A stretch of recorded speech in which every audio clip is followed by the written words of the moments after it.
I was mopping the grand marble floors of the opulent ballroom, not because I had been assigned to, but because I had volunteered. I wanted everything to be flawless for Leilani.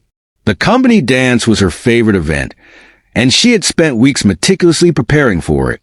She never did things halfway. Tonight, she looked like royalty in a shimmering black gown that hugged her every curve, reflecting the light with each movement. She was captivating.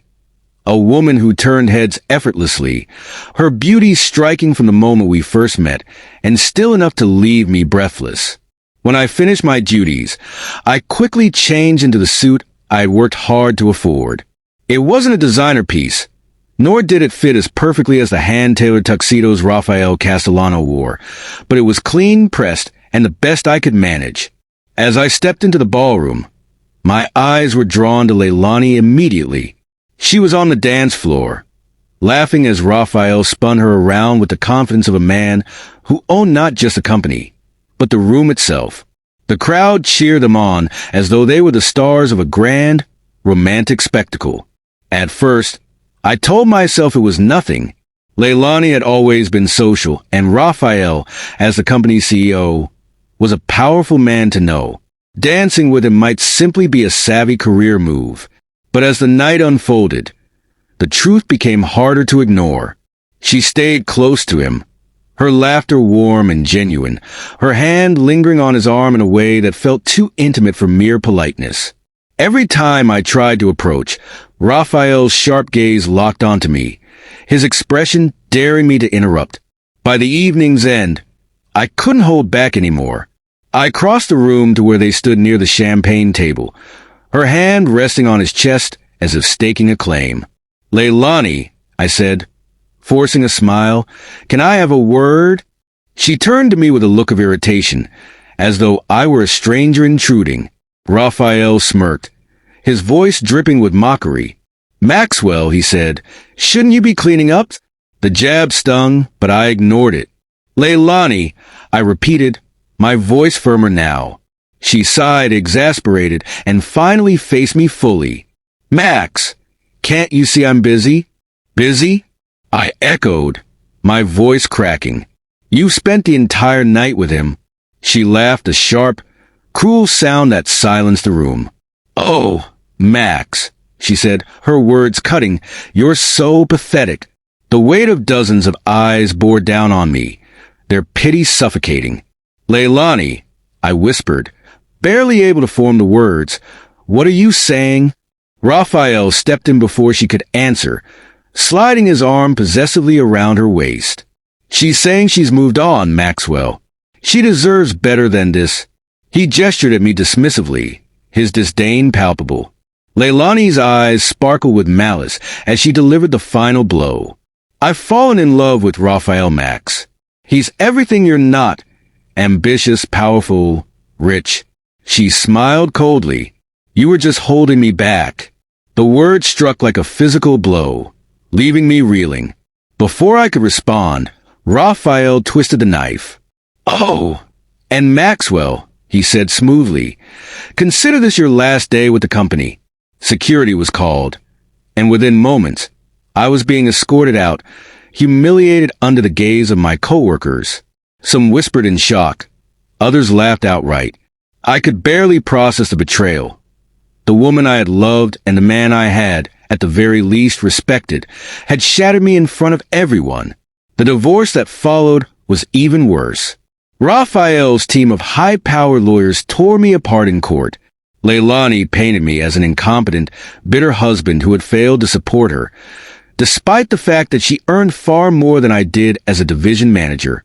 The judge awarded her everything, the house, the car, even a crushing alimony payment that left me struggling just to survive.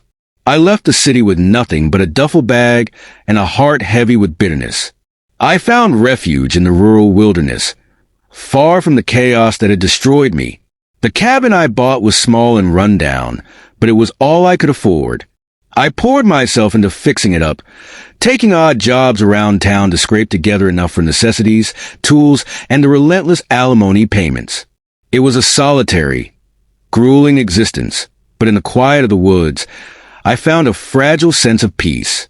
Fixing up my new home became my sole focus, not just to create a place to live, but to ensure I stayed out of jail. I worked tirelessly, taking on any odd job I could find. It was during one of these jobs that I met Abel Carlyle, a grizzled man in his late 70s with a wit as sharp as the axe he wielded and a heart kinder than most. Abel had lived off the land for decades, a self-sufficient soul, and as it turned out, he was my closest neighbor. His cabin was a modest hour's walk through the woods from mine.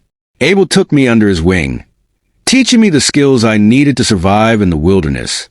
Together, we hunted and fished, tended to the small garden behind his cabin, and spent our evenings by the fire, swapping stories and debating the meaning of life. His words stuck with me, even when I resisted their wisdom. "You've been looking at it all wrong, Maxwell," he said one night, his voice steady and sure.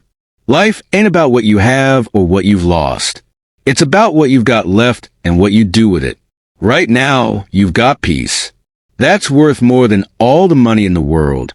At first, I couldn't bring myself to believe him. My losses felt too overwhelming. But as the months bled into years, his words began to take root. For the first time in my life, I felt a fragile contentment growing inside me. I prayed often, and deep down, I wished for the chance to teach Raphael and Leilani one final lesson, though the bitterness had begun to fade. When Abel passed away, the loss hit me harder than I ever expected. He had become my closest friend, a mentor, and a father figure. Without him, I felt adrift. Yet Abel, in his quiet and enigmatic way, had one final surprise in store for me. In his will, he left me everything he owned, a fortune he had quietly amassed over the years. Billions of dollars, hidden in investments, properties, and companies, were now mine. It took me months to grasp the enormity of what Abel had done. When I finally understood, one thought rose above the rest: Raphael and Leilani. They had to face the consequences of their cruelty, not out of spite, but to restore a balance, to ensure they understood the pain they had inflicted. Revenge, I decided, was a dish best served cold. With Abel's fortune at my disposal, I began to move carefully, strategically. I purchased smaller companies that were integral to Raphael's empire, tightening my hold over his business without him realizing it. Each acquisition brought me closer to my goal. By the time I made my final move to buy his company outright, he had no choice but to sell. He was cornered. The day I walked into Raphael's office as the new owner was a moment I would never forget. He was seated behind his imposing desk, his confidence shattered, and Leilani stood beside him, her expression a mix of fear and disbelief. "You're both fired," I said, my voice calm, even as my heart thundered in my chest. Leilani's eyes welled with tears, and she stepped forward, her voice trembling. "Max, please." I cut her off with a sharp look. "It's Mr. Lyons to you. And no, there's nothing you can say to change my mind. You made your choices. Now live with them."